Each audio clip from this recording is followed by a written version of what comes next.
السلام علیکم بسم اللہ الرحمن الرحیم نحمد صلی اللہ رسول کریم۔ سورہ آل عمران کے 16 مرکزی موضوعات میں سے ہمارا 12 مرکزی موضوع ابدی حقائق ہے۔ اس کے 5 ضمنی موضوعات ہیں، جس میں سے دوسرا ہے ظالم فاسق۔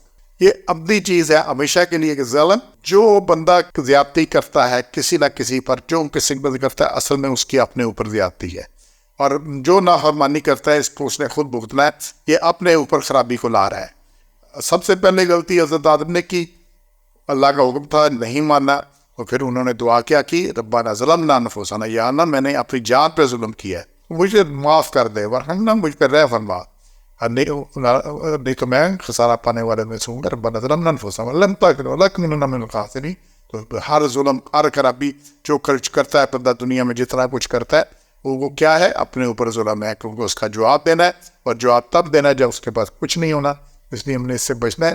پہلی بات 192 میں آ رہی ہے، ظالموں کا آتا ہے ظالموں کا کوئی مددگار نہیں ہوگا۔ اس بات کو اچھی طرح سمجھ لیں کہ کوئی کسی کی مدد نہیں کر سکتا۔ لا تملک نفس نفس شیئا، کوئی کسی کے اختیار میں کچھ نہیں ہونا، اور ظالموں کا سرے سے کوئی مددگار ہے ہی نہیں۔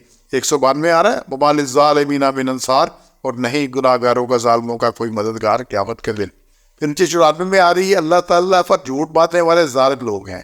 یہ کیا ہے ظالم؟ اللہ نے یہ کہا ہے، اللہ کا یہ حکم ہے۔ جو پچھلے تھے یہود و نصارہ وہ یہی کرتے تھے، من گڑن باتیں بتاتے تھے لوگوں کو سے۔ ابھی لوگ قرآن سے اپنی مرضی کے فتوے نکالتے ہیں، مرضی کے بات جیسے ضرورت پڑتی ہے ویسے کر لیتے ہیں۔ پھر جو جھوٹ بات کے اللہ پر باتتا ہے وہ بڑا ظالم لوگ ہے۔ اور پھر 117 میں آ رہی ہے ہر خرابی اپنی ہی جان پر ظلم ہے۔ جیسے پہلے بات آئی ہے، ہر خرابی کہاں پہ ہے؟ اپنی جان پر ظلم ہے، یہ کسی اور پر ظلم نہیں ہے، کیونکہ خود بھگت رہا ہے اس کو، جس نے بھگتنا ہے ظلم اسی پر ہے۔ اس میں آ رہا ہے جی 117 بڑا کہ وما ظلمهم اللہ، انہوں نے، اللہ نے ان پر ظلم نہیں کیا، ولکن انفسهم یظلمون، لیکن وہ اپنے اوپر ظلم کرتے ہیں۔ تو اللہ نے کسی پر ظلم نہیں کیا، اللہ نے سب کو حق بتا دیا، باطل بتا دیا، سب کچھ فطرت میں ڈال دیا، حق کیا ہے باطل کیا ہے، اور پھر نبی بھیج دیے، انہوں نے بتا دیا سب کچھ ہے۔ پھر بھی کوئی نہیں سمجھتا تو کیا ہو گیا کہ انفسهم یظلمون، وہ اپنے اوپر ظلم کر رہے ہیں۔ پھر جی چوتھا نقطہ ہے 7 نمبر آیت میں سے، ٹیڑھی سوچ والے متشابہات کی جستجو برائے فساد و گمراہی کرتے ہیں۔ اب اس سے دنیا میں جتنا بھی فساد، جتنی بھی گمراہی، جتنی بھی خرابی پھیلتی ہے، وہ اس کا ان کے خوب سے جاریہ ہے، اس کا ان کو بھی ڈیوٹ آتا ہے، ان کو بھی قوم میں یہ چیزیں آ رہی ہیں کہ یہ جس نے پیدا کی تھی، اور بلا وجہ مسائل اکٹھے کرنے، جو سیدھے جو احکام ہے ان کی بات کرو، جس کی مجھ سے پوچھ ہے اس کی بات کرو، اس کا مجھ سے سوال نہیں ہے۔ ہر وہ بات جس کا مجھ سے سوال نہیں ہے، جس کی پوچھ نہیں ہے، جس کا کچھ نہیں ہے، اس کی جستجو میں لگے رہنا، اس پہ بحثیں کرنا، اس پہ مناظرے کرنا، اس پہ کھڑے رہنا، تو یہ کیا ہے؟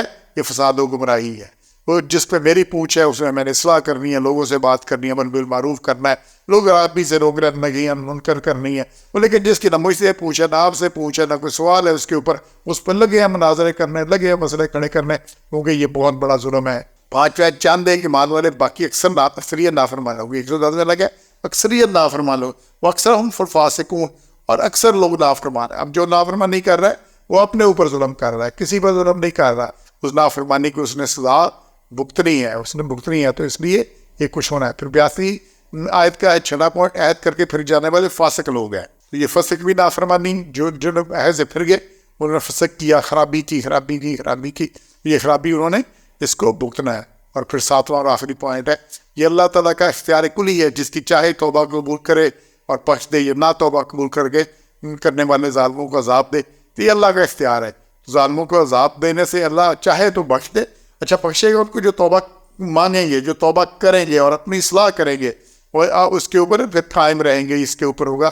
تو یہ جو اس توبہ جو ہے مرنے سے قبل ہے، وہ کرے تو اللہ کا اختیار ہے، اسے قبول کرے نہ کرے، کیا نہ کرے۔ لیکن یہ ہے کہ جو توبہ کرتا ہی نہیں وہ ادھر سے قبول ہونی ہے۔ تو 128 129 میں انہوں نے بات کلیئر کی ہے۔ اللہ نے اس میں بڑی کلیئر 128 میں کہ اور یہ توبہ علیہم اور یعذبہم فإنہم ظالمون، جو ظالم ظلم کرتے ہیں، ناحق ہے، غلطی پر ہے، اللہ ان کی توبہ قبول کرے یا ان کو عذاب دے، اللہ کا اختیار ہے۔ اللہ کے اختیار میں سارا کچھ، اللہ جو چاہے کرے تو یہ۔ لیکن ہم نے کیا کرنا ہے؟ ہم نے غلطیوں کا اقرار کرنا ہے، اس پہ توبہ کرنی ہے، اس پہ پھر قائم رہنا ہے، اپنی اصلاح کرنی ہے، نیک اعمال کرنے ہیں، تو انشاءاللہ توبہ بھی قبول ہوگی اور ہمارے گناہ بھی معاف ہوں گے، سارا کچھ ہوگا۔ سبحان ربک رب العزت عما یصفون، السلام علیکم رب العالمین۔